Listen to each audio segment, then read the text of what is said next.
ആശ്വാസം നേടാം. ഹൃത്തിനുള്ളിൽ ജീവൻ നൽകും വചനം, തിരുവചനം. മിശിഹായിൽ സ്നേഹമുള്ള സഹോദരരെ, വിശുദ്ധ പൗലോസ് അപ്പോസ്തലൻ കൊരിന്ത്യസിലെ സഭയ്ക്ക് എഴുതിയ ഒന്നാമത്തെ ലേഖനം 7-ാമത്തെ അധ്യായം 17-ാമത്തെ വാക്യത്തിൽ നമ്മോട് പ്രകാരം പറയുകയും, ദൈവത്തിൻ്റെ നിയോഗവും വിളിയും അനുസരിച്ച് ഓരോരുത്തരും ജീവിതം നയിക്കട്ടെ. ഇതാണ് എല്ലാ സഭകളോടും ഞാൻ കൽപ്പിക്കുന്നത്. പൗലോസ് അപ്പോസ്തലൻ നമ്മുടെ ഓരോരുത്തരോടും വിവിധ ജീവിത അവസ്ഥകളിലും വിവിധ ജീവിത അന്തസ്സിലുമുള്ള നമ്മോട് ഓരോരുത്തരോടും പറയുക, ദൈവത്തിൻ്റെ നിയോഗവും വിളിയുമനുസരിച്ച് ഓരോരുത്തരും ജീവിതം നയിക്കട്ടെ. സ്നേഹമുള്ളവരെ, നാം ഏത് ജീവിത അവസ്ഥയിലോ ജീവിത അന്തസ്സിലോ ഉള്ള വ്യക്തികളാണ് എങ്കിലും, ഒരുപക്ഷെ കുടുംബജീവിതം നയിക്കുന്നവരായിരിക്കാം, സമർപ്പിത ജീവിതത്തിൽ ആയിരിക്കുന്നവരായിരിക്കാം, പൗരോഹിത്യത്തിലേക്ക് ഉള്ള വിളി സ്വീകരിച്ചവരായിരിക്കാം. എല്ലാം ദൈവത്തിൻ്റെ വിളിയാണ് എന്നും ദൈവത്തിൻ്റെ നിയോഗമാണ് എന്നും ആ ദൈവത്തിൻ്റെ വിളിയും നിയോഗവും അനുസരിച്ച് ജീവിക്കുവാൻ നമുക്ക് ഓരോരുത്തർക്കും ഉത്തരവാദിത്വമുണ്ട് എന്നും ഈ വചനത്തിലൂടെ പരിശുദ്ധാത്മാവ് നമ്മെ ഓർമ്മപ്പെടുത്തുകയും, ദൈവത്തിൻ്റെ നിയോഗവും വിളിയുമനുസരിച്ച് ഓരോരുത്തരും ജീവിതം നയിക്കട്ടെ. സ്നേഹമുള്ളവരെ, ഈ നിയോഗം നമുക്ക് ഓരോരുത്തർക്കും, നാം ഏത് ജീവിത അവസ്ഥയിലോ ജീവിത അന്തസ്സിലോ ആണെങ്കിലും നമുക്കെല്ലാവർക്കും ഒരു ജീവിത നിയോഗമുണ്ട്. എന്ന് പറഞ്ഞാൽ എന്നിലൂടെ അഥവാ നാം ഓരോരുത്തരിലൂടെ ഈ ലോകത്തിൽ ചില നന്മകൾ നടക്കണം, ചില നന്മകൾ സംഭവിക്കണം എന്ന് ദൈവത്തിന് നമ്മെക്കുറിച്ച് വ്യക്തമായ ചില ഉദ്ദേശങ്ങളും ചില പദ്ധതികളുമുണ്ട്. എന്നെക്കുറിച്ച് അഥവാ നാം ഓരോരുത്തരെക്കുറിച്ച് ഈ ലോകത്തിൽ ദൈവത്തിനുള്ള പദ്ധതിയും ഹിതവും നിവൃത്തിയാകുവാൻ ഏറ്റവും എളുപ്പമുള്ള, ഏറ്റവും അനുയോജ്യമായ ഒരു ജീവിത അന്തസ്സിലേക്ക് ദൈവം നമ്മെ ഓരോരുത്തരെയും വിളിക്കുകയും ആ ജീവിത അന്തസ്സിൽ നമ്മെ അഭിഷേകം ചെയ്യുകയും ചെയ്തിരിക്കുകയും, അതുകൊണ്ട് തന്നെ ദൈവം നമ്മെ ഓരോരുത്തരെയും വിളിച്ച് അഭിഷേകം ചെയ്തിരിക്കുന്ന ആ ജീവിത അന്തസ്സിനോടുള്ള വിശ്വസ്തതയിലൂടെ മാത്രമാണ് ദൈവത്തിന് നമ്മെക്കുറിച്ചുള്ള നിയോഗം നമുക്ക് പൂർത്തീകരിക്കുവാൻ സാധിക്കുക. ഒരുപക്ഷെ സമർപ്പിത ജീവിതം നയിക്കുന്ന വ്യക്തിയായിരിക്കാം. ആ വ്യക്തിയെ സംബന്ധിച്ചിടത്തോളം തിരുസഭയുടെ മുമ്പാകെ ഏറ്റെടുത്തിരിക്കുന്ന, ദൈവത്തിന് മുമ്പിൽ ഏറ്റെടുത്തിരിക്കുന്ന ആ 3 വ്രതങ്ങളോടുള്ള വിശ്വസ്തതയിലൂടെ, അനുസരണത്തിൻ്റെയും ബ്രഹ്മചര്യത്തിൻ്റെയും ദാരിദ്ര്യത്തിൻ്റേതുമായ ആ 3 വ്രതങ്ങൾ വ്യക്തിപരമായ ജീവിതത്തിൽ ആവശ്യപ്പെടുന്ന ആ ജീവിത ശൈലിയോട് വിശ്വസ്തത പുലർത്തിക്കൊണ്ട് ജീവിക്കുവാൻ തയ്യാറാകുമ്പോൾ ആ വ്യക്തിയിലൂടെ ദൈവം പൂർത്തിയാക്കണമെന്ന് അഭിലഷിക്കുന്ന നന്മകളൊക്കെ സംഭവിക്കാൻ ഇടവരും. അതുപോലെ തന്നെ പൗരോഹിത്യ ജീവിതം നയിക്കുന്ന ഒരു വ്യക്തിയാണ് എങ്കിൽ ആ പൗരോഹിത്യ ജീവിതം ആ വ്യക്തിയിൽ നിന്ന് ആവശ്യപ്പെടുന്നതായ കൗദാശികപരവും പ്രാർത്ഥനാപരവുമായ ഉത്തരവാദിത്തങ്ങൾ, പൗരോഹിത്യ ശുശ്രൂഷയുടേതായ വിവിധ തലത്തിലുമുള്ള ഉത്തരവാദിത്തങ്ങൾ വിശ്വസ്തയോടെ നിറവേറ്റുവാൻ തയ്യാറാകുമ്പോൾ ആ വ്യക്തിയിലൂടെ ദൈവം നിറവേറ്റണമെന്ന് അഭിലഷിക്കുന്ന നിയോഗങ്ങൾ, പദ്ധതികൾ പൂർത്തിയാവുകയും, അതുപോലെ തന്നെയോ കുടുംബജീവിതം നയിക്കുന്ന ഓരോ വ്യക്തിയും തൻ്റെ ജീവിത പങ്കാളിയോടും കുടുംബത്തോടും കുടുംബാംഗങ്ങളോടും അനിവാര്യമായ രീതിയിലുള്ള വിശ്വസ്തത പാലിച്ചുകൊണ്ട് ജീവിക്കുവാൻ തയ്യാറാകുമ്പോൾ ആ കുടുംബജീവിതത്തിലൂടെ ആ വ്യക്തിയെ ദൈവം അഭിഷേകം ചെയ്ത് ആ വ്യക്തിയിലൂടെ ഈ ലോകത്തിൽ പൂർത്തിയാകണമെന്ന് ദൈവം അഭിലഷിക്കുന്ന തൻ്റെ ഹിതവും തൻ്റെ പദ്ധതിയും പൂർത്തിയാകുവാൻ ഇടവരും. സ്നേഹമുള്ളവരെ, ദൈവം എനിക്ക് നൽകിയിരിക്കുന്ന ആ വിളിയോടുള്ള വിശ്വസ്തതയിലൂടെ മാത്രമേ എനിക്കത് ചെയ്യുവാൻ സാധിക്കുകയുള്ളൂ. ഈ വിളിയോട് ഞാൻ വിശ്വസ്തത പുലർത്തുമ്പോൾ, ഈ വിളിയോട് ഞാൻ സ്ഥിരതയും നിലനിൽപ്പും പുലർത്തുമ്പോൾ, ഈ വിളിക്കനുസരിച്ചുള്ള ജീവിതത്തിലൂടെ ദൈവം എന്നെ അഭിഷേകം ചെയ്യുകയും വിളി സ്വീകരിക്കുന്ന സമയമെന്ന് പറയുന്നത്, അഥവാ ആ വിളിക്കനുസൃതമായ ജീവിത അന്തസ്സിലേക്ക് പ്രവേശിക്കുക എന്ന് പറയുന്നത് ഈ അഭിഷേകത്തിൻ്റെ ആരംഭം മാത്രമാണ്. ഈ അഭിഷേകമെന്ന് പറയുന്നത് ഒരു തുടർച്ചയായ ജീവിത അനുഭവവും ജീവിത അവസ്ഥയുമാണ്. പൗരോഹിത്യം എന്ന ആ ജീവിത അന്തസ്സിലേക്ക് പ്രവേശിക്കുക പൗരോഹിത്യ സ്വീകരണത്തിലൂടെയും പ്രഥമ ദിവ്യബലി അർപ്പണത്തിലൂടെയുമാണ് എങ്കിൽ, ആ പൗരോഹിത്യ സ്വീകരണത്തിൻ്റെ സമയത്ത് ഈ അഭിഷേകത്തിൻ്റേതായ ഒരു അനുഭവം ആ പുരോഹിതൻ്റെ ജീവിതത്തിൽ ആരംഭിക്കുകയും, സമർപ്പിത ജീവിതം നയിക്കുന്ന ഒരു വ്യക്തിയുടെ ജീവിതത്തിൽ ഈ അഭിഷേകം ആരംഭിക്കുന്നത് വ്രതവാഗ്ദാനം നടത്തി സന്യാസ വസ്ത്രം സ്വീകരിക്കുമ്പോഴാണ് എങ്കിൽ, സ്നേഹമുള്ളവരെ, അത് ആരംഭം മാത്രമാണ്. ആ വ്രതബദ്ധ ജീവിതത്തിൽ മുന്നേറുന്നതിനനുസരിച്ച്, തൻ്റെ വിളിയോടുള്ള വിശ്വസ്തതയിൽ മുന്നോട്ട് പോകുന്നതിനനുസരിച്ച് ആ വ്യക്തിയിൽ അഭിഷേകം ആഴപ്പെടുന്ന, വർദ്ധിച്ചു വരുന്ന അനുഭവമുണ്ടാകും. ഇവിടെ ഈ വിളിക്കനുസരിച്ച് ജീവിക്കുമ്പോൾ ആ വ്യക്തിയെക്കുറിച്ചുള്ള ദൈവത്തിൻ്റെ നിയോഗം പൂർത്തിയാവുകയും, ഓരോ വ്യക്തിയെക്കുറിച്ചും ദൈവത്തിന് ചില നിയോഗങ്ങളുണ്ട്. ഓരോ വ്യക്തിയെക്കുറിച്ചും ദൈവത്തിന് ചില സ്വപ്നങ്ങളുണ്ട്. ഓരോ വ്യക്തിയെക്കുറിച്ചും ദൈവത്തിന് ചില ദർശനങ്ങളും ആഗ്രഹങ്ങളും പദ്ധതികളുമുണ്ട്. ഈ പദ്ധതികൾ നമ്മിലൂടെ പൂർത്തിയാകുവാനുള്ള മാർഗമാണ് നമ്മുടെ വിളിയെന്ന് പറയുന്നത്. മാതാപിതാക്കളെ സംബന്ധിച്ചിടത്തോളം കുടുംബജീവിതം, അല്ലെങ്കിൽ കുടുംബജീവിതം നയിക്കുന്നവരെ സംബന്ധിച്ചിടത്തോളം കുടുംബജീവിതത്തിൽ അവർക്ക് നൽകപ്പെട്ടിരിക്കുന്ന വിവിധ തരത്തിലുള്ള കൃപകളും അനുഗ്രഹങ്ങളുമെല്ലാം ഈ വ്യക്തിയിലൂടെ ദൈവം നിറവേറ്റുവാൻ ആഗ്രഹിക്കുന്ന പദ്ധതികൾ പൂർത്തിയാകുവാനുള്ളത്.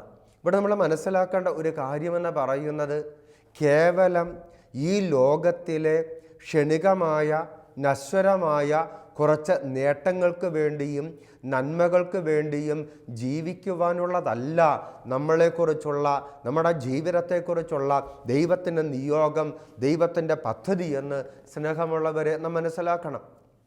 എന്ന് പറഞ്ഞാൽ, എൻ്റെ പൗരോഹിത്യ ജീവിതത്തിലൂടെ ദൈവം അഭിലഷിക്കുന്നത് ഈ ലോകത്തിലെ ഏതെങ്കിലും ചില സ്ഥാനമാനങ്ങളോ ചില സുഖങ്ങളോ ചില സന്തോഷങ്ങളോ സ്വന്തമാക്കുവാനും അതിൽ അഭിരമിക്കുവാനും അതിൽ ആനന്ദവും തൃപ്തിയും കണ്ടെത്തുവാൻ വേണ്ടിയുള്ളതല്ല. എൻ്റെ സമർപ്പിത ജീവിതത്തിലൂടെ ദൈവം അഭിലഷിക്കുന്നത് ഈ സമർപ്പിത ജീവിതത്തിൻ്റെ അകത്തളങ്ങളിൽ ഏതെങ്കിലും ചില അധികാര സ്ഥാനങ്ങളോ ചില സുഖ സൗകര്യങ്ങളോ ചില സൽപ്പേരുകളോ ചില പ്രശസ്തികളോ സ്വന്തമാക്കി അതിൽ ആനന്ദിക്കുവാനും അതിൽ അഭിരമിക്കുവാനും എന്നുള്ളതല്ല. അതുപോലെ തന്നെ കുടുംബജീവിതം നയിക്കുന്ന വ്യക്തികളെ സംബന്ധിച്ചിടത്തോളം കുടുംബത്തിന് വേണ്ടിയോ വ്യക്തിപരമായോ കുറേ സമ്പത്ത് സ്വരുക്കൂട്ടുവാനും കുറേ സുഖസൗകര്യങ്ങൾ സ്വരുക്കൂട്ടുവാനും ഒരു വലിയ വീട് പണിയുവാനും വലിയ വിലയുള്ള ഒരു കാറ് സ്വന്തമാക്കുവാനും അല്ലെങ്കിൽ സുഖമുള്ള കുറച്ച് നല്ല ആസ്വാദ്യകരമായ ആഹാരം കഴിച്ചും സുഖമായ ഒരു ജീവിതം നയിക്കുക, കുടുംബാംഗങ്ങൾക്ക് സുഖകരമായ ജീവിതം, സുഖസൗകര്യങ്ങളുടെ ജീവിതം പ്രദാനം ചെയ്യുക എന്നുള്ളതല്ല ദൈവത്തിൻ്റെ ഹിതം, ദൈവത്തിൻ്റെ പദ്ധതി എന്ന് പറയുന്നത്. സ്നേഹമുള്ളവരെ, ദൈവത്തിൻ്റെ നിയോഗമെന്ന് പറയുന്നത് അത് ദൈവരാജ്യത്തെ സംബന്ധിക്കുന്നത്. ദൈവത്തിൻ്റെ നിയോഗമെന്ന് പറയുന്നത് അത് നിത്യതയെ സംബന്ധിക്കുന്നത്. ദൈവത്തിന് നിയോഗമെന്ന് പറയുന്നത് അത് സ്വർഗപ്രാപ്തിയെയും ആത്മരക്ഷയെയും സംബന്ധിക്കുന്നത്. അത് കേവലം വ്യക്തിപരമായ ഒരു ആത്മരക്ഷയോ കേവലം വ്യക്തിപരമായ സ്വർഗപ്രാപ്തിയോ കേവലം വ്യക്തിപരമായ നിത്യതയോ മാത്രം അല്ല എന്ന് മനസ്സിലാക്കുവാൻ നമുക്ക് ഓർമ്മയുണ്ടാകണം. എന്ന് പറഞ്ഞാൽ ഈശോ കൃത്യമായിട്ട് നമ്മോട് പറയുന്നുണ്ട്, ഈശോ കൃത്യമായിട്ട് നമ്മെ ഓർമ്മപ്പെടുത്തുന്നുണ്ട്, നിങ്ങൾ ലോകം മുഴുവൻ നേടിയാലും നിൻ്റെ ആത്മാവ് നിനക്ക് നഷ്ടമായാൽ നിനക്ക് എന്താ പ്രയോജനം? നിൻ്റെ ആത്മാവിന് പകരമായി നീ എന്തു കൊടുക്കും? ഈശോ നമ്മോട് കൃത്യമായിട്ട് ചോദിക്കുകയും, ലോകം മുഴുവൻ നേടിയാലും നിൻ്റെ ആത്മാവ് നഷ്ടമായാൽ നിനക്ക് എന്താ പ്രയോജനം?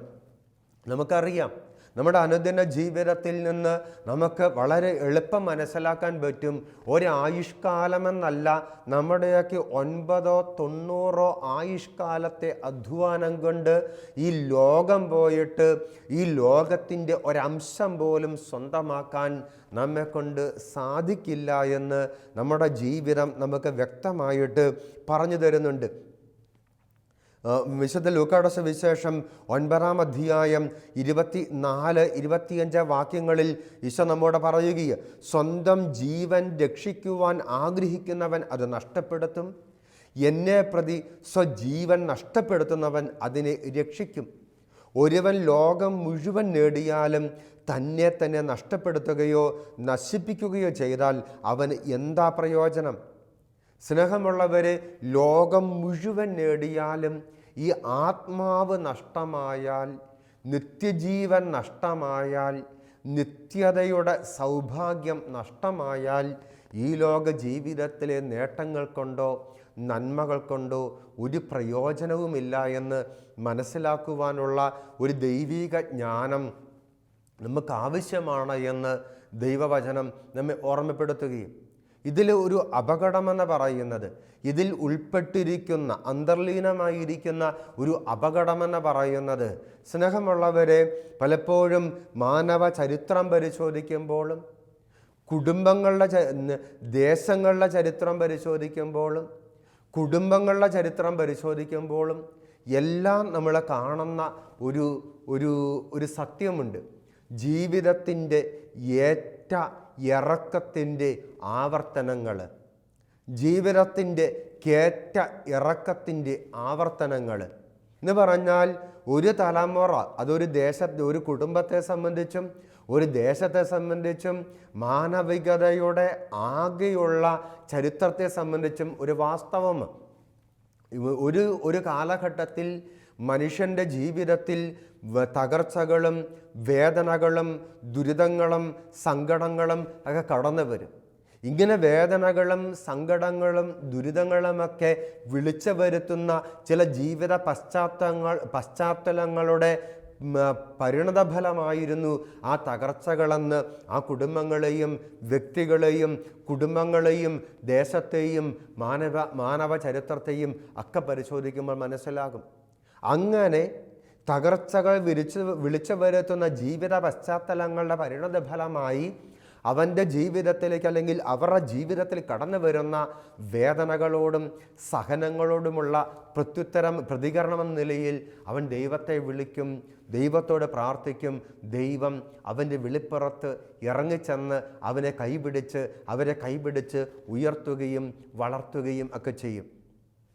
അങ്ങനെ ജീവിതത്തിൽ നന്മകൾ ഉണ്ടാകുമ്പോൾ ആ നന്മ ദൈവം സംലഭ്യമാക്കുന്ന ദൈവ സാമീപ്യം കൊണ്ടും ദൈവ സാന്നിധ്യം കൊണ്ടും അവന് സംലഭ്യമാകുന്ന ഈ നന്മയെന്ന് പറയുന്നത് കേവലം ആത്മീയ നന്മകൾ മാത്രമായിരിക്കില്ല, കേവലം ആത്മീയമായ ഔത്സുക്യങ്ങൾ മാത്രമായിരിക്കില്ല.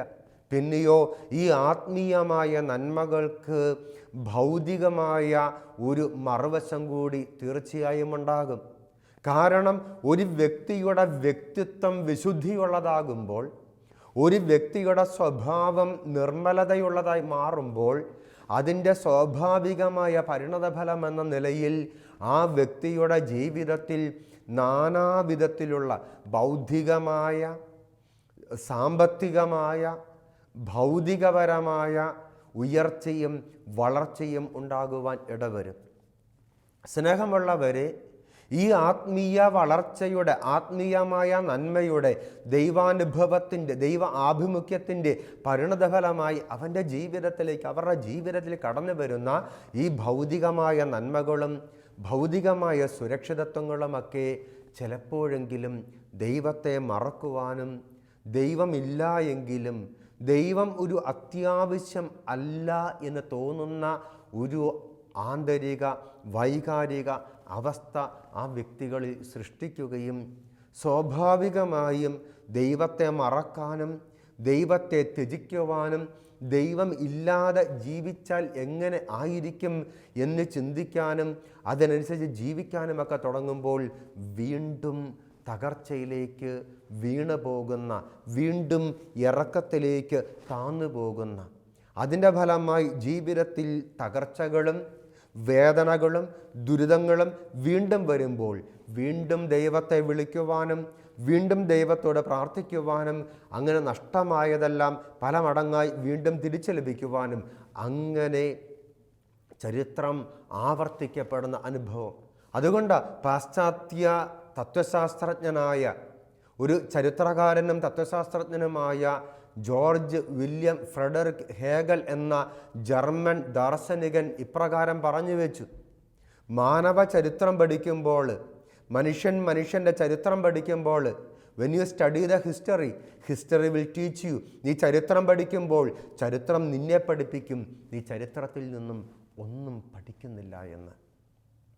നീ ചരിത്രം പഠിക്കുമ്പോൾ ചരിത്രം നിന്നെ പഠിപ്പിക്കും നീ ചരിത്രത്തിൽ നിന്നും ഒന്നും പഠിക്കുന്നില്ല. ചരിത്രം ആവർത്തിക്കപ്പെടുകയാണ്, ചരിത്ര അനുഭവങ്ങൾ ആവർത്തിക്കപ്പെടുകയാണ്, ചരിത്ര സംഭവങ്ങൾ ആവർത്തിക്കപ്പെടുകയാണ്. മാനവ ചരിത്രത്തിലെ വേദനകളും തകർച്ചകളുമാകുന്ന ആ ഇടർച്ചയുടെ ഏടുകളും ആവർത്തിക്കപ്പെടുന്ന അനുഭവങ്ങൾ. സ്നേഹമുള്ളവരെ, ഇവിടെയാണ് നമുക്ക് ഓർമ്മയുണ്ടാകേണ്ടത്. ദൈവത്തിന് നമ്മെക്കുറിച്ച് ഒരു നിയോഗമുണ്ട്, ദൈവത്തിന് നമ്മെക്കുറിച്ച് ഒരു പദ്ധതിയുണ്ട്. അത് കേവലം ഈ ലോകത്തിൻ്റെ ഭൗമികമായ നന്മകളെക്കുറിച്ചും നേട്ടങ്ങളെക്കുറിച്ചുമുള്ള ഒരു പദ്ധതിയല്ല. ഈ ലോകത്തിൻ്റെ നന്മകളും നേട്ടങ്ങളും എൻ്റെ ജീവിതത്തിൻ്റെ ആത്യന്തികമായ ലക്ഷ്യവും അതിലേക്കുള്ള ഒരു മുന്നേറ്റവുമായി എൻ്റെ ജീവിതവും മാറുമ്പോഴാണ് ഈ ലോകത്തിൻ്റെ നേട്ടങ്ങൾ ദൈവത്തിൽ നിന്ന്, ദൈവികമായതിൽ നിന്ന് അകലുവാൻ നമ്മെ പ്രേരിപ്പിക്കുന്നത് എന്ന തിരിച്ചറിവ് നമുക്കുണ്ടാകേണ്ടതായിട്ടുണ്ട്. സ്നേഹമുള്ളവരെ, അതുകൊണ്ട് തന്നെ ഈ ലോകം മുഴുവൻ നേടിയാലും ആത്മാവിന് അത് പകരമാകില്ല. മാത്രമല്ല, ഈ ആത്മാവിനെ നഷ്ടപ്പെടുത്തിക്കൊണ്ട് നേടുവാൻ മാത്രം നന്മയായിട്ട് ഈ ലോകത്തിൽ ഒന്നും ഇല്ല എന്ന ഒരു തിരിച്ചറിവ്, നമ്മുടെ ജീവിതത്തെ സംബന്ധിക്കുന്ന വ്യക്തമായ നിയോഗത്തെക്കുറിച്ചുള്ള ഒരു അവബോധം. എൻ്റെ ജീവിതത്തിന് നിയോഗമെന്ന് പറയുന്നത് ഈ ലോകത്തിലല്ല അതിൻ്റെ ആത്യന്തികമായ നന്മയും ലക്ഷ്യവും അടങ്ങിയിരിക്കുന്നത്. പിന്നെയോ എൻ്റെ ജീവിതത്തിൻ്റെ ആത്യന്തികമായ നിയോഗമെന്ന് പറയുന്നത് ദൈവത്തെ സ്നേഹിച്ച് ദൈവത്തോട് ഒന്നായി ദൈവത്തെ സ്വന്തമാക്കി സ്വർഗത്തിൽ എത്തിച്ചേരുക എന്നുള്ള നിയോഗമാണ് എന്ന് മനസ്സിൽ വളരെ കൃത്യമായിട്ട് അരക്കിട്ട് ഉറപ്പിക്കുവാൻ നമുക്ക് സാധിക്കണം. ഇവിടെ നമ്മൾ മനസ്സിലാക്കേണ്ട മറ്റൊരു ആത്മീയ സത്യമെന്ന് പറയുന്നത്, സ്നേഹമുള്ളവരെ, ഈ ആത്മരക്ഷ അല്ലെങ്കിൽ സ്വർഗപ്രാപ്തി എന്ന് പറയുന്നത് ഒരിക്കലും ഒരു വ്യക്തിപരമായ സംഗതിയായി അവശേഷിക്കുന്നില്ല എന്നുള്ളതാണ്. ഒരു വ്യക്തി, അത് ആര് തന്നെ ആയിക്കൊള്ളട്ടെ, ഒരു പുരോഹിതനായിക്കൊള്ളട്ടെ, സമർപ്പിത ജീവനം നയിക്കുന്ന വ്യക്തി ആയിക്കൊള്ളട്ടെ, കുടുംബജീവനം നയിക്കുന്ന വ്യക്തി ആയിക്കൊള്ളട്ടെ, ഏകസ്ഥ ജീവനം നയിക്കുന്ന വ്യക്തി ആയിക്കൊള്ളട്ടെ, അതല്ല എങ്കിൽ ഏതെങ്കിലും ഏകാന്തതയുടെ മരുഭൂമിയിൽ ഏകാന്തവാസിയെ പോലെ പ്രാർത്ഥനാ ജീവനം നയിക്കുന്ന പൗരാണിക സന്യാസികളെ പോലെയുള്ള ഏകാന്തവാസികളായ ആൻകൊറൈറ്റായിട്ടുള്ള സന്യാസ പിതാക്കന്മാരോ ഒക്കെ ആയിക്കൊള്ളട്ടെ, ഹെർമിറ്റേജ് ജീവൻ നയിക്കുന്ന വ്യക്തി ആയിക്കൊള്ളട്ടെ, അവരാരും ഒറ്റയ്ക്ക് സ്വർഗത്തിലും പോകില്ല, ഒറ്റയ്ക്ക് നരകത്തിലും പോകില്ല. കാരണം മനുഷ്യൻ അവൻ്റെ അല്ലെങ്കിൽ അവളുടെ സ്വഭാവത്താൽ തന്നെ കൂട്ടായ്മയുടെ സാമൂഹ്യപരമായ ഒരു ജീവിതത്തിലേക്ക് ദൈവം വിളിച്ചിരിക്കുന്നത്.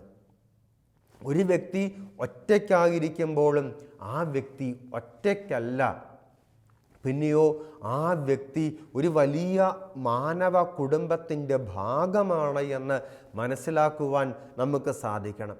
വ്യക്തിപരമായ ഒരു കുടുംബമല്ല, വ്യക്തിപരമായ ഒരു സന്യാസ സമൂഹമല്ല, വ്യക്തിപരമായ ഒരു ചുറ്റുവട്ടങ്ങളല്ല, പിന്നെയോ വിശാലമായ മാനവികമായ ഒരു കുടുംബത്തിലെ അംഗമ ഓരോ വ്യക്തിയുമെന്ന് മനസ്സിലാക്കാൻ നമുക്ക് ഓരോരുത്തർക്ക് സാധിക്കണം.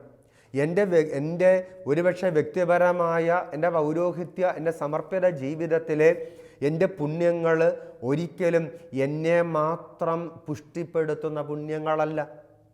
എൻ്റെ ജീവിതത്തിൽ ഞാൻ അനുവർത്തിക്കുന്ന ഓരോ പുണ്യജീവിതവും, എൻ്റെ ജീവിതത്തിൽ ഞാൻ പിൻചൊല്ലുവാൻ ആഗ്രഹിക്കുന്ന ഓരോ പുണ്യജീവിതത്തിൻ്റെ സവിശേഷതകളും വ്യക്തിപരമായ എൻ്റെ ജീവിതത്തിന് മാത്രമല്ല മുതൽക്കൂട്ടായി നന്മയായിട്ട് മാറുന്നത്. അത് എൻ്റെ സന്യാസ സമൂഹത്തെയും എൻ്റെ കുടുംബത്തെയും എൻ്റെ കുടുംബാംഗങ്ങളെയും എൻ്റെ സന്യാസ സമൂഹത്തിലെ അംഗങ്ങളെയും എൻ്റെ ശുശ്രൂഷയുടെ ചുറ്റുവട്ടങ്ങളിൽ ആത്മീയ നന്മകൾ സ്വീകരിക്കുന്നവരെയും മാത്രമല്ല, എൻ്റെ പുണ്യജീവിതത്തിൻ്റെ ഓരോ സൂക്ഷ്മ അംശങ്ങളും ഈ ലോകത്തിലെ എല്ലാ മനുഷ്യർക്കും നന്മയായിട്ട് മാറുന്നുണ്ട് എന്ന് നാം മനസ്സിലാക്കണം. അതുപോലെ തന്നെ എൻ്റെ വ്യക്തിപരമായ ജീവിതത്തിൻ്റെ ഓരോ നഷ്ടങ്ങളും, ഓരോ കുറവുകളും, ഓരോ ഇടർച്ചയും അതെന്നെ മാത്രമല്ല, എൻ്റെ കുടുംബത്തെ മാത്രമല്ല, എൻ്റെ സന്യാസ സമൂഹത്തെ മാത്രമല്ല, എൻ്റെ ശുശ്രൂഷ സ്വീകരിക്കുന്ന വ്യക്തികൾക്ക് മാത്രമല്ല, എല്ലാ മനുഷ്യരെയും അത് നിഷേധാത്മകമായി സ്വാധീനിക്കുകയും ബാധിക്കുകയും ചെയ്യുന്നുണ്ട്. അതുകൊണ്ട് തന്നെ സ്നേഹമുള്ളവരെ, നീ ഏത് ജീവിത അവസ്ഥയിലോ ജീവിത അന്തസ്സിലോ ഉള്ള വ്യക്തിയായിക്കൊള്ളട്ടെ, നിനക്ക് ദൈവം നൽകിയിരിക്കുന്ന വിളിയോട് നീ വിശ്വസ്തത പുലർത്തുമ്പോൾ നീ നിനക്ക് മാത്രമല്ല നന്മ കൊണ്ടുവരുന്നത്, നിന്റെ കുടുംബത്തിനോ നിന്റെ സമർപ്പിത സമൂഹത്തിനോ മാത്രമല്ല നന്മ കൊണ്ടുവരുന്നത്, ഒരുപാട് വ്യക്തികൾക്ക്, ഈ മാനവ സമൂഹം മുഴുവനും നന്മ കൊണ്ടുവരുന്ന വ്യക്തിയായി നീ മാറുകയും. അതുകൊണ്ട് തന്നെ എൻ്റെ ജീവിതത്തിലൂടെ രക്ഷ പ്രാപിക്കണമെന്ന്, എൻ്റെ ജീവിതത്തിലൂടെ രക്ഷയിലേക്ക് കൊണ്ടുവരണമെന്ന് ദൈവം ആഗ്രഹിക്കുന്ന ഓരോ വ്യക്തികളെയും ഈ രക്ഷയുടെ വഴിയിലേക്ക് കൊണ്ടുവരത്തക്ക വിധം ദൈവത്തിൻ്റെ ഹിതത്തോടും ദൈവത്തിൻ്റെ കൃപയോടും തുറവിയുള്ള, സ്വീകാര്യതയുള്ള, വിശ്വസ്തതയുള്ള ഒരു ജീവിതം നയിക്കുവാൻ നമുക്ക് ഓരോരുത്തർക്കും ഉത്തരവാദിത്തമുണ്ട്. ഈ ലോകത്തിലെ ഏതെങ്കിലും ചെറുതും വലുതുമായ സുഖങ്ങളോ സന്തോഷങ്ങളോ ലഭിക്കുമ്പോൾ അതാണ് എൻ്റെ ജീവിതത്തിൻ്റെ എല്ലാം, അതാണ് എൻ്റെ ജീവിതത്തിൻ്റെ ലക്ഷ്യം, അതാണ് എൻ്റെ ജീവിതത്തിൻ്റെ സന്തോഷം, അതാണ് എൻ്റെ ജീവിതത്തിൻ്റെ പൂർണ്ണത എന്ന് തെറ്റിദ്ധരിക്കുമ്പോൾ നാം മറക്കരുത്, ആത്യന്തികമായ ജീവിതത്തെ സംബന്ധിക്കുന്ന നന്മകൾ അവിടെ നാം മറന്നു പോകുന്നുണ്ട്. ഈ മറവി വലിയ ഒരു അപകടമാണ് എന്ന് തിരിച്ചറിയാൻ സ്നേഹമുള്ളവരെ നമുക്ക് സാധിക്കണം. അതിലുപരിയായിട്ട് ദൈവം എനിക്ക് നൽകുന്ന, എനിക്ക് ലഭിക്കുവാൻ ദൈവം അനുവദിക്കുന്ന, ദൈവം ഇടവരുത്തുന്ന ഈ ലോകത്തിലെ ഭൗതികവും ഭൗമികവുമായ നന്മകൾ പോലും ആത്യന്തികമായി എൻ്റെയും മറ്റുള്ളവരുടെയും ആത്മരക്ഷയ്ക്ക് വേണ്ടിയും സ്വർഗപ്രാപ്തിക്ക് വേണ്ടിയും ഉപയോഗിക്കപ്പെടുമ്പോൾ മാത്രമാണ് ഈ നന്മ, ദൈവത്തിന് എന്നെക്കുറിച്ചുള്ള നിയോഗം പൂർത്തിയാകുന്നത് എന്ന് മനസ്സിലാക്കുവാൻ നമുക്ക് സാധിക്കണം. അതുകൊണ്ട് ഈ വ്യക്തമായ ഒരു ഓർമ്മ എപ്പോഴും നമ്മുടെ മുമ്പിലുണ്ടായിരിക്കട്ടെ. ഒരുപക്ഷെ സാമ്പത്തികമായ നന്മകളായിരിക്കാം, ഒരുപക്ഷെ നല്ല വിദ്യാഭ്യാസമായിരിക്കാം, ഒരുപക്ഷെ നല്ല ഓർമ്മശക്തിയോ ബുദ്ധിശക്തിയോ ആയിരിക്കാം, ചില കലാവാസനകളോ കായികമായ ശേഷിയോ ആയിക്കൊള്ളട്ടെ, എന്തു തന്നെ ആയിക്കൊള്ളട്ടെ, അതെല്ലാം എൻ്റെ ദൈവം എനിക്ക് നൽകിയിരിക്കുന്നത് ഈ ലോകത്തിലെ എല്ലാ വ്യക്തികൾക്കും, ഈ ലോകത്തിലെ ഓരോ മനുഷ്യ മക്കൾക്കും ആത്മീയമായ നന്മയുണ്ടാകുവാൻ, അവരുടെ ജീവിതത്തിൽ ദൈവികമായ ഒരു മാനസാന്തരമുണ്ടാകുവാൻ, അതുവഴിയായി ആ വ്യക്തികളെല്ലാം സ്വർഗ ജീവിതത്തിന്, സ്വർഗപ്രാപ്തിക്ക് യോഗ്യമായ ഒരു ജീവിതത്തിലേക്ക് നയിക്കപ്പെടുവാൻ വേണ്ടിയാണ്. അത് എല്ലാ ജീവിത അവസ്ഥയിലും എല്ലാ ജീവിത അന്തസ്സിലുമുള്ള ഓരോ വ്യക്തികളും ഓർത്തിരിക്കേണ്ട ഒരു ആത്മീയ സത്യം. എൻ്റെ കഴിവുകൾ, എൻ്റെ യോഗ്യതകൾ, എൻ്റെ നന്മകൾ, എൻ്റെ ഈ ലോക ജീവിതത്തിൽ എനിക്കുള്ളതായ എല്ലാം അതൊന്നും ദൈവത്തേക്കാൾ വലുതല്ല, ദൈവികമായ ജീവിതത്തേക്കാൾ വലുതല്ല. ദൈവം എനിക്ക് അവയെല്ലാം നൽകിയത് ദൈവികമായ നന്മയ്ക്ക് വേണ്ടിയാ, എൻ്റെയും മറ്റുള്ളവരുടെയും ആത്മരക്ഷയ്ക്ക് വേണ്ടിയാ. അതല്ലാതെ ഭൗതികമായ നേട്ടങ്ങൾ അതിൽ തന്നെ ഒരു നന്മയല്ല എന്ന് മനസ്സിലാക്കുവാൻ. അതുകൊണ്ട് തന്നെ ദൈവത്തിന് എന്നെക്കുറിച്ചൊരു നിയോഗമുണ്ട്. ആ നിയോഗത്തിന് ഉചിതമായ ഒരു വിളി എനിക്ക് നൽകിയിരിക്കുന്നു. ആ വിളിയോട് ഞാൻ വിശ്വസ്തത പുലർത്തുമ്പോൾ എന്നിലൂടെ ദൈവം അഭിലഷിക്കുന്ന നിയോഗങ്ങൾ പൂർത്തിയാകും. അതിനു വേണ്ട കൃപയ്ക്ക് വേണ്ടി ഈശോയോട് നമുക്ക് പ്രാർത്ഥിക്കാം. ദൈവം നമ്മെ ഓരോരുത്തരെയും അനുഗ്രഹിക്കട്ടെ. ആമേൻ.